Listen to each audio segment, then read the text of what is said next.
Welcome to Flames of Freedom, Episode 6, Darkening Clouds, a docudrama based on actual historical events, brought to you by Lance Toland Entertainment. In the previous episode, all of our characters from Portugal shed their Catholic identities and adopted Jewish names. Diogo Nunez became Samuel. His wife Gracia became Rebekah. Their sons Manuel and Andre assumed the names Moses and Daniel. Their daughter Teresa chose Esther, and Abrao, her husband-to-be, liked his name the way it was, so he stayed with the English translation, Abraham. Their other daughter Isabel became Rachel, so her husband-to-be, Rodrigo, chose Jacob, and their youngest daughter Maria, the narrator of our story, became Zipporah. Gracia's sister Teresa took the name Abigail after Abigail Minus, and Lucio Gama, known and appreciated for his enormous heart and the many ways he was a source of comfort for the Nunez family, became known as Noah, Shem Noah. The previous episode concluded with Daniel and Moses, Samuel and Rebekah's sons, confronting the fact that they have few prospects for advancement in London, as they continually experience the antipathy that the English have for Jews.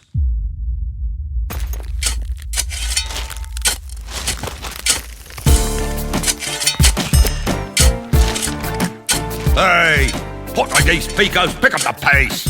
This ain't no bloody tea party. If that imbecile calls me a dick one more time... Don't pay any attention to him. Remember, our family needs the money. You don't need to remind me. When those sons of bitches at the synagogue said they'd help find us work, I never thought it meant I'd be digging ditches for some cretin. I said, pick up the pace. What don't you idiots understand about that? Face, father. What did you say? He says we're on it, boss. We're working as hard as we can. Then work a little harder.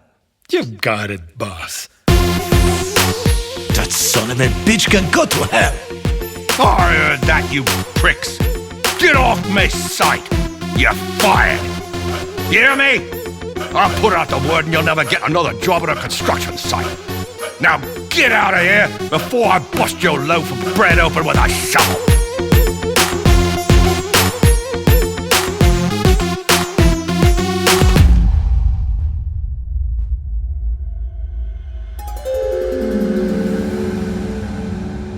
Nona, if your brothers couldn't find work, how could things get much worse? Oh, things had a way of getting worse before they got better. Not only could my brothers not find work, but my father, one of the most distinguished doctors in Portugal, could not find anyone in England willing to give him a chance, starting with the renowned Dr. James Harrison on Fleet Street. Dr. Nunez, I appreciate you coming by. We just don't have a call for another physician at this time. I'm certain you'll find a place to practice, given your outstanding credentials. The rejections kept coming. Quite frankly, I just think that language would be a serious barrier with many of our patients. Have you spoken with Dr. Rodriguez? His office is just off Aldgate and he cares for many of the city's prominent Jews. Dr. Rodriguez was less than helpful. We have infectious diseases covered in the practice, but we must appreciate your inquiry. Have you spoken with Dr. Jimenez? My father was relentless and spoke with nearly every doctor in London, but no one seemed to be interested in a Jewish doctor in his 60s, regardless of the strength of his credentials. Perhaps it's because he spoke with an accent and his assistant was a man of mixed race from Africa. After the last rejection, Shem Noah suggested that maybe it was his fault that they hadn't found work. It seems there isn't a place for both of us. Do you think it's because of me? You? Why would it be you, Shem Noah? For starters, the color of my skin. No, I think it's me. It's my age. And don't forget, we're both foreigners here. No one cares about who I treated in the past, my credentials, or if the King of Portugal considered me the best doctor in the land. If only they know how gifted a physician you are. It looks like they will never know. What if we created our own practice? We could use the room in the back of the house. But how would we find paying patients? We never had to worry about that in Lisbon. We can't keep looking back. I'll get the word out to the synagogue. You'll see. In no time, we'll have patients lined up down the street, and some of these famous doctors we have been visiting will be begging us for our help. So that's what my father did. And soon, we did have patients lining up to see him. But there was one problem. Most of them were poor and had no money. They were refugees like us. How did you survive? We carefully watched every farthing. But a shortage of money was not the only challenge. Moses and Andre were losing patience, not able to find productive work or keep it.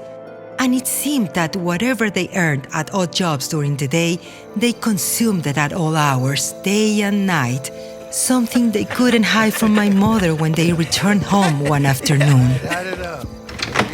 It was extraordinaire. What are the two of you doing here at this hour? What? Why aren't you working? Have you been drinking? We would be working if we had a job. What do you mean if you had a job? You have jobs. No longer, Mamai.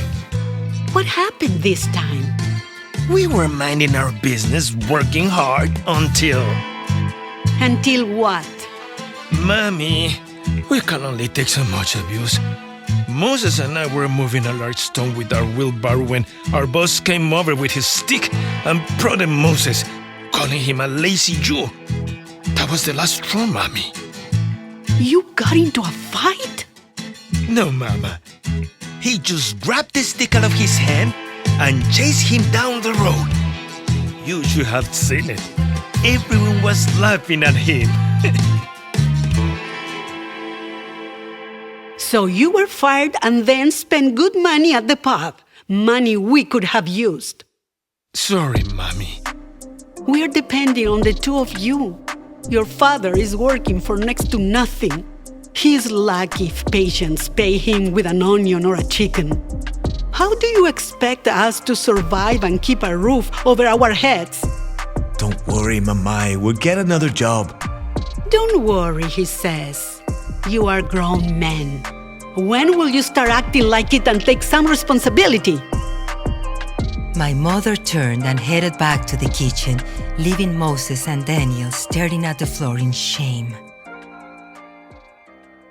Even though my father was earning next to nothing, in his own way he was making a difference in people's lives.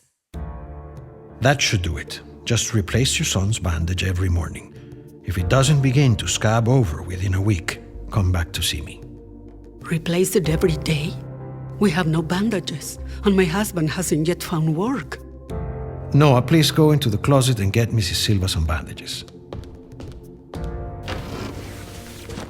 Dr. Nunes, I don't know how I can repay you, I promise. As soon as my husband finds a job... There will be no charge, Mrs. Silva. Just glad to be of help. Doctor, thank you. Now we're giving away our services and our supplies for free? Noah, if her husband is fortunate enough to find work, which do you think will come first? Buying food to survive or paying us? Telling her she owes me money will only burden her, and she'll feel so guilty that she won't bring her child to me unless he's at death's door. Yes, but how will we survive if everything we do is an act of charity? I don't know, but we must have faith.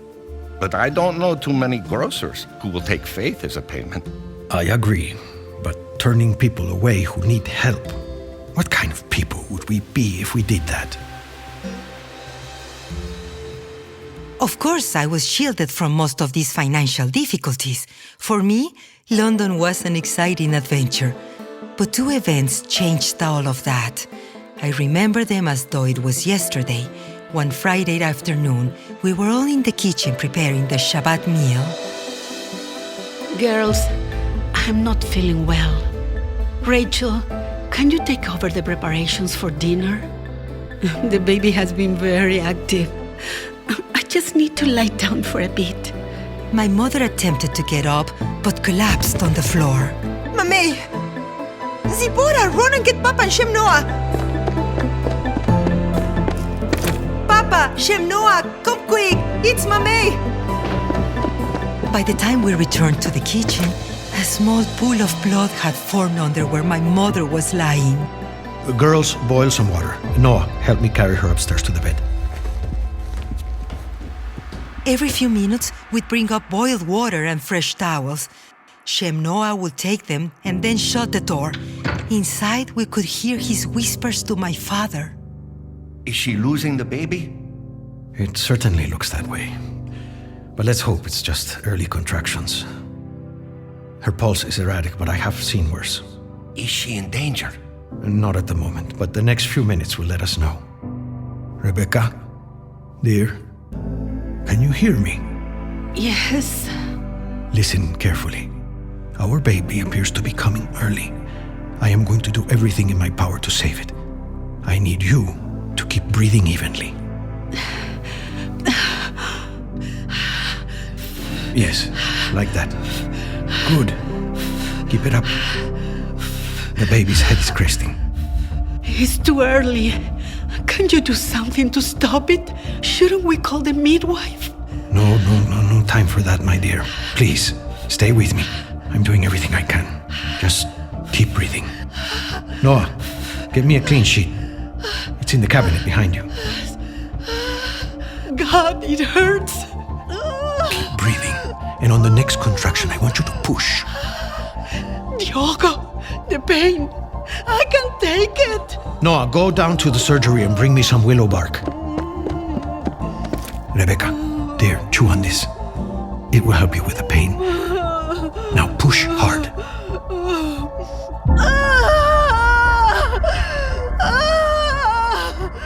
5 minutes later, the baby was born, not breathing. Nothing my father or Shem Noah did could revive it. As my mother rested, the rest of us gathered around the kitchen table. A few minutes later, Moses and Daniel joined us. When my father came downstairs, he stood at the head of the table with tears in his eyes. Papa? I'm sorry. There simply was nothing I could do. We lost the baby. And Mama? Is she going to be all right? Yes, I think she will come through this fine. She will need to rest these next few weeks as much as possible. What can we do to help? I know things have not been how many of you would have liked. For now, please, no complaining. Let's come together as a family. I need that from all of you. Papa, you can count on us. We'll do whatever it takes. Good. Esther and Rachel, please come up with me to help clean up your mother. And Daniel, run and get Rabbi Nieto and let him know what happened. We have to make arrangements to bury the child. Papa, was it a girl or a boy? A boy. Poor baby Aviv.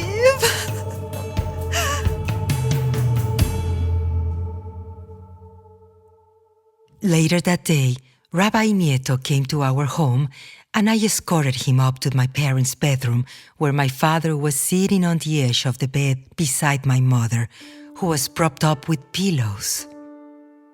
Rebekah, how are you feeling? Not bad, but they won't let me get up and do anything. That's wise. You need your rest. When will the funeral be? I want to attend. That's why I came to speak with you and to explain. According to Jewish law, if a child is stillborn like yours, we traditionally do not perform any of the practices of mourning. What do you mean? With the baby, we have already buried it in the cemetery. Without me? It is best this way. We have found that it helps parents move on. According to Jewish law, if a baby doesn't live past 30 days, it's not considered a life. It's not considered alive? I carried him for 7 months. He was alive inside of me. I understand. No, you don't. Get out. Please, leave me alone. Amor, it is best this way. Leave me, I said. My father motioned to the rabbi to join him in the hallway. She'll be fine. Just give her time. I'm sorry. I must bow to the wisdom of the rabbis, who are much wiser than me when it comes to grief and mourning. What about a headstone so Rebekah can visit the grave? Even that is prohibited. I'm sorry. Very well. Thank you for coming. There was no funeral then. No, and none of us ever visited the graveyard. I had a small rag doll and secretly named it Aviv. But like the headstone, that was also lost along the way. And just when things were getting back to normal, one night, I woke up to shouts in the living room. I later found out what had happened when my brothers and Shem Noah went to a local pub. We don't serve no Blackmore slaves here. He's not a slave. He's actually my brother. I don't care what he is. I won't have him in me pub. He's my brother, I said. And you'll serve him just like you serve us. You Jews think you can come in and tell me how to run me pub? Moses, come. Let's get out of here. We don't want any trouble. Listen to your darkie. Now, get out. My brother Moses grabbed the proprietor by the shirt, who in turn hit him in the face. A brawl broke out, with the rest of the customers joining in.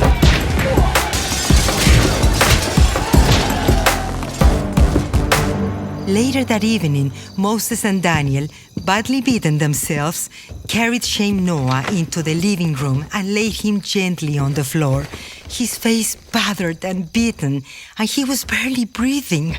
My father came to the head of the stairs. Boys? Is that you? Papa, come down here, quick! We need your help. My God, what has happened to Noah? Moses, go to my surgery and get me some bandages and some gin in the cabinet. Daniel, boil some water and bring me some clean rags. My father began to minister to Shem Noah, who was unconscious. First, he listened to his heart and took his pulse. Oh, what a beating you have taken, my friend. Please, Noah, wake up. I can't lose you now. Do you hear me, Shem Noah? My brother Moses rushed back in with the bandages, and Daniel was right on his heels with rags and water. How did this happen?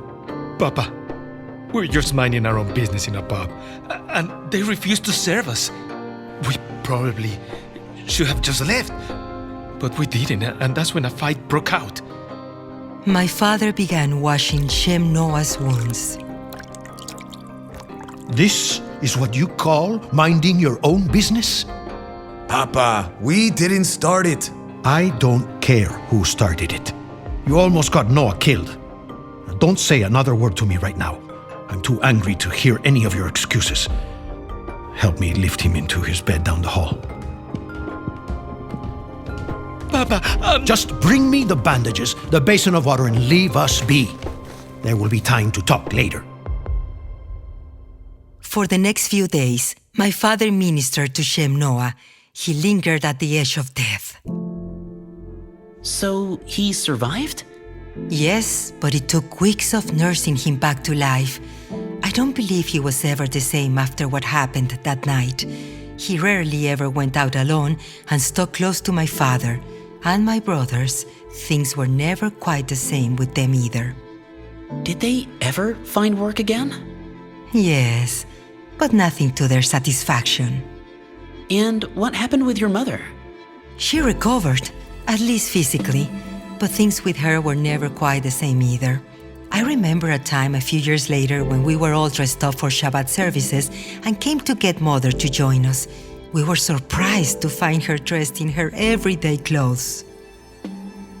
Mamey, are you not coming to Shabbat services with Papa, Esther, and me? No, you three go. Mamey, it's been weeks since you joined us. It's enough that I light candles on Friday night and say the prayers. Besides, I can't understand a word they are saying. So what's the point of sitting there for over 2 hours watching the men? Are the boys going? No, Mamai. What difference does it make what Moses and Daniel do? It means so much to Papa when we're there. You know, I used to love attending Catholic Mass with your papa. We'd sit in the back where no one could see us and hold hands.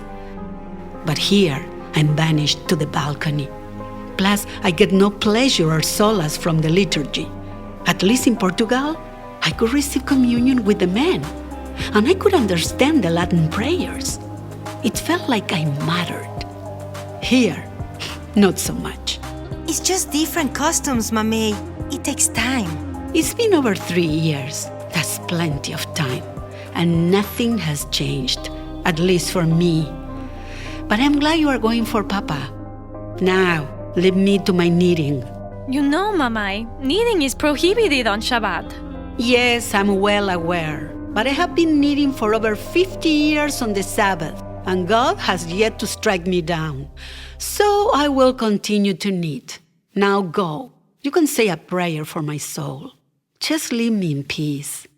And tell Papa I just needed to rest.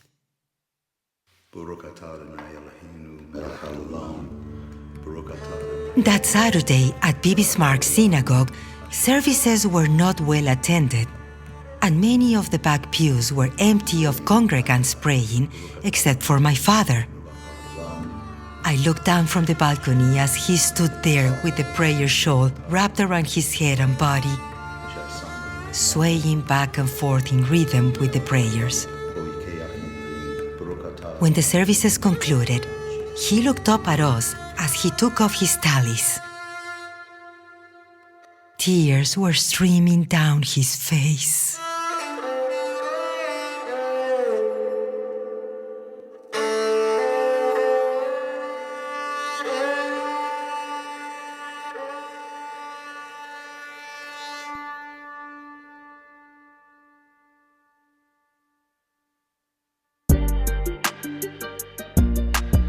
This is the conclusion of Episode 6 of Flames of Freedom. Written by Richard Stone. Produced and directed by Mark Simon at Q-Tone Productions. Audio engineering, original music, and sound design by David Wilson. Executive producer Lance Toland. Special thanks to our ensemble cast. Zipporah, played by Angelina Santana. Benjamin, played by Jamie Tresalian. Samuel Nunez, played by Juan Pablo Gamboa. Rebekah Nunez, played by Gabriela Lopetegui. Additional roles played by Brad Davidorf, Barry Stoltz, Francois Clemenceau, and Genevieve Wilson.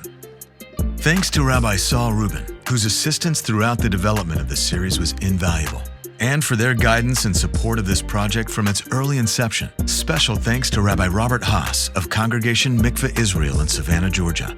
Rabbi Rachel Bregman of Temple Beth Tefillah in Brunswick, Georgia. Rabbi Shalom Morris of Beavis Marks Synagogue in London, England, and Lord Peter Levine of London City, England, and the Jewish Heritage Alliance for their support. This has been a production of Lance Toland Entertainment, copyright 2024, all rights reserved. Flames of Freedom is a docudrama based on actual historical events. To learn more about this story, the actors, and the backstory of its production, join in on the conversation on Facebook at Flames of Freedom or at flamesoffreedom.net.